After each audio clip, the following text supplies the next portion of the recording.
Hi, I'm Brenda Nelson. I'm Sydney Renicky. And I'm Allie Hazlett.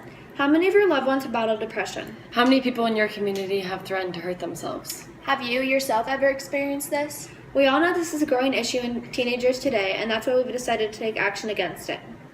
In our own community of Powell, Ohio, our citizens and school districts within have done a fantastic job at bringing awareness to depression and suicide among our beloved teenagers. The signs and posters don't quite prevent it from happening, though. Recently, we took a survey among the teenagers in our community. 52% of them said that they have had suicidal thoughts, and 17% said they have actually attempted suicide. In the past 20 years, teen suicide rates have increased from 1,352 to 1,668 in the United States alone.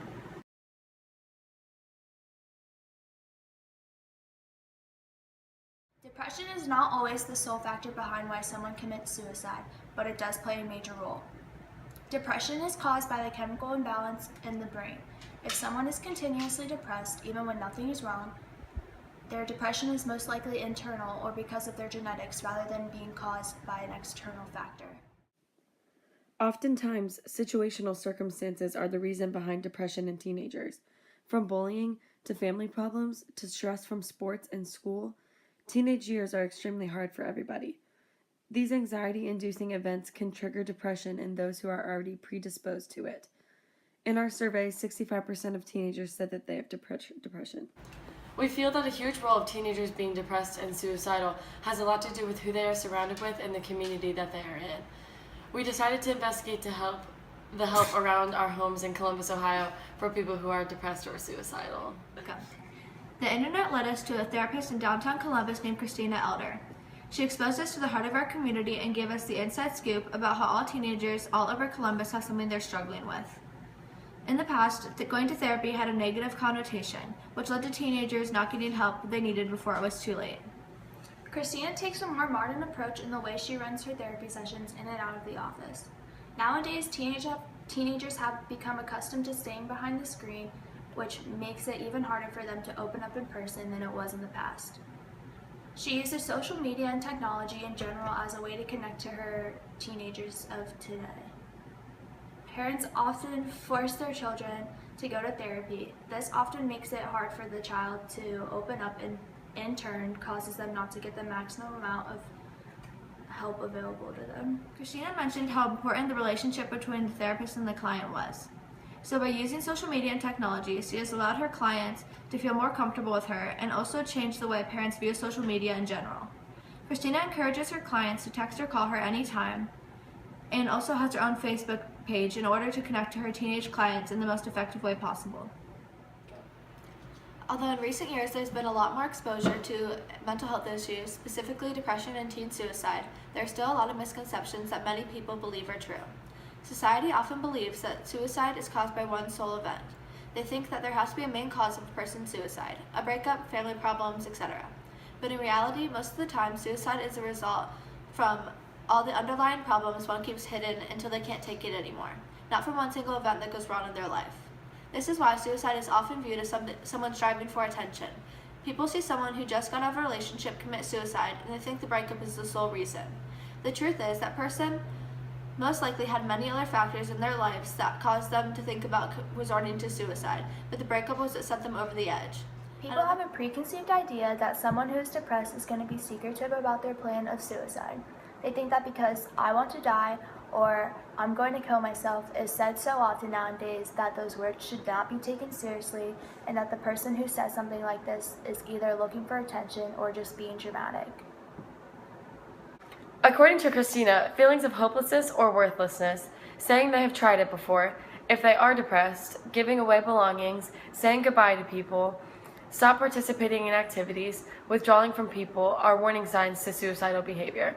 Some may ignore suicide threats thinking they won't actually do it, but those are the lives that could be saved. The rapid increasing rate of teenage suicide does correlate with teenage depression, but it is not the sole factor behind the growing statistic. Many other factors can lead to teen suicide, such as video games and movies.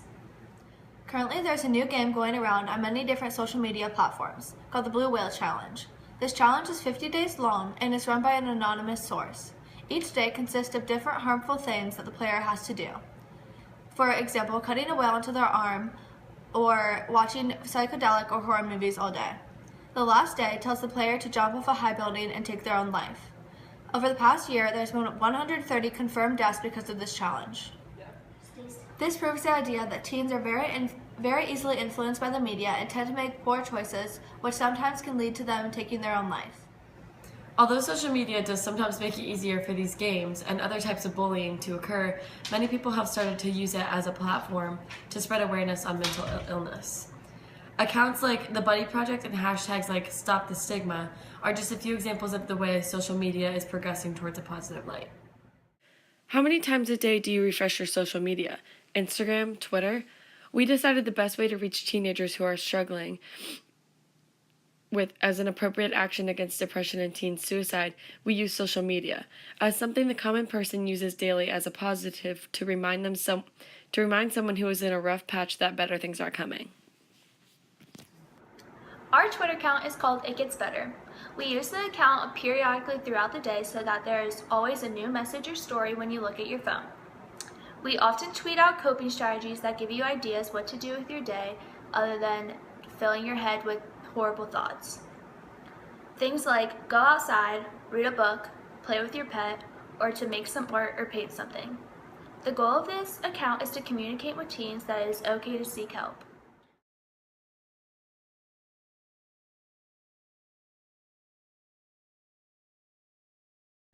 Project Buddy is a nonprofit organization that specializes in stopping the stigma of mental illness, specifically depression and self-harm, by pairing people up who have common interests so that they don't feel alone.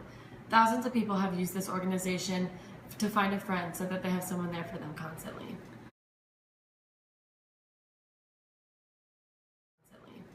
The money raised from the Stronger Than the Stigma t-shirts goes to the Project Buddy to help them to be able to make an app to spread awareness and stop the stigma that comes with mental illness in a more intimate way.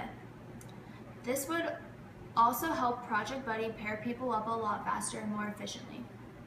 We feel as though uses of social media and technology is the best way to reach teenagers struggling with depression and suicidal thoughts, because almost every teenager has social media and uses it every day. We are hoping these messages will be the one reminder someone needs and can possibly save a life. In the bio of the account are the suicide, adolescent suicide, and depression hotline phone numbers, as well as a link to Project Buddy's Stronger Than the Stigma t-shirts. Our goal of this project was to make people more aware and educated on the correlation between teen suicide and depression, and we hope that our actions can save a life.